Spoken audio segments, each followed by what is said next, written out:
it's really interesting because broadcasters around Europe are going after SMEs. It's a trend we've been seeing for a number of years already. The Swiss market warned us, around 4 years ago at Goldbach, saying we need to go after the long tail of advertisers. Google is doing it. We believe that's where incremental revenues are coming for our members. We heard that actually echoed in France, where they developed a product called La Box at TF1, for example, a long time ago already, making it easier for them to start investing in TV and buying into TV.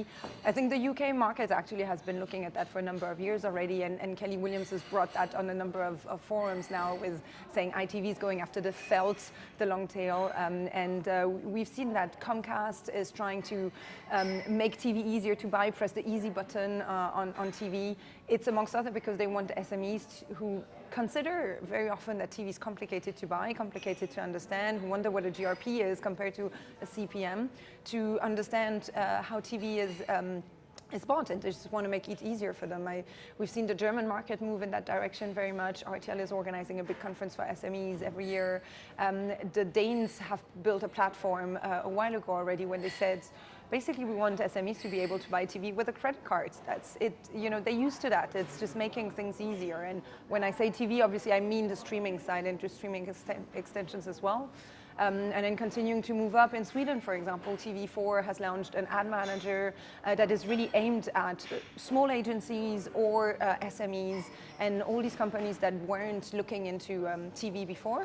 And if we just consider, to close the loop on that accessibility of TV for SMEs, it's the creative side that was difficult, I think, for some of these brands, is being catered now with things like AI, the artificial intelligence, we have from Gen AI with ITV, for example, creating a new offer and just making it much easier for these SMEs to access to TV inventory. So we see it's a trend. It's obviously not representing all of broadcasters' efforts to bring in new clients, but it goes there in them just being more present on the streaming markets as well.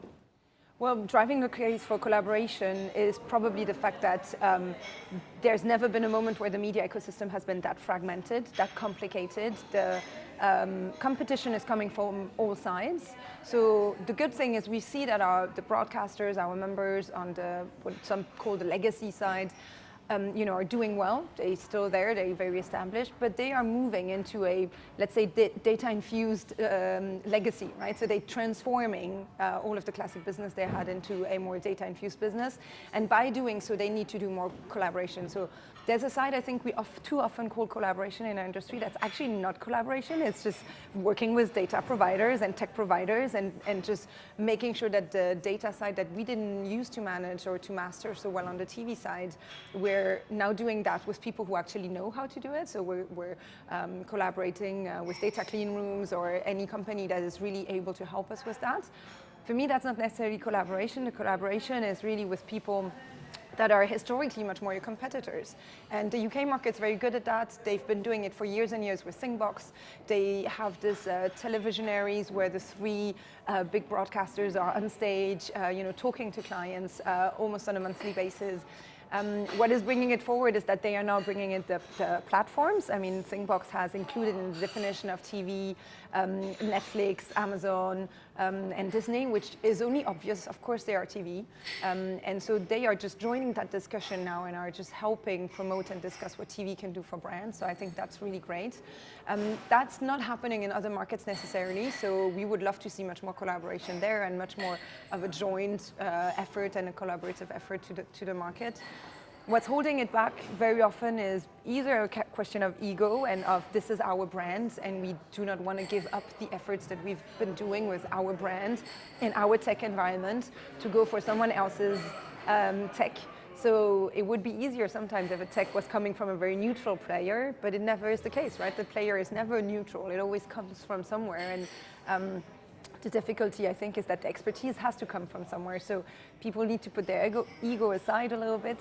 And also what's holding it back maybe is it's a lot of time, energy and efforts. If you want to collaborate properly, we have one of our members who was saying that from the RTL front, because they're very used to do that, and they on the RTL beach every year at Cannes, for example, and he was saying you need to bring out people for lunches, you need to have long meetings, finish with the lunch, finish it with the dinner, have a good connection, have a good discussion before you manage to do some proper collaboration.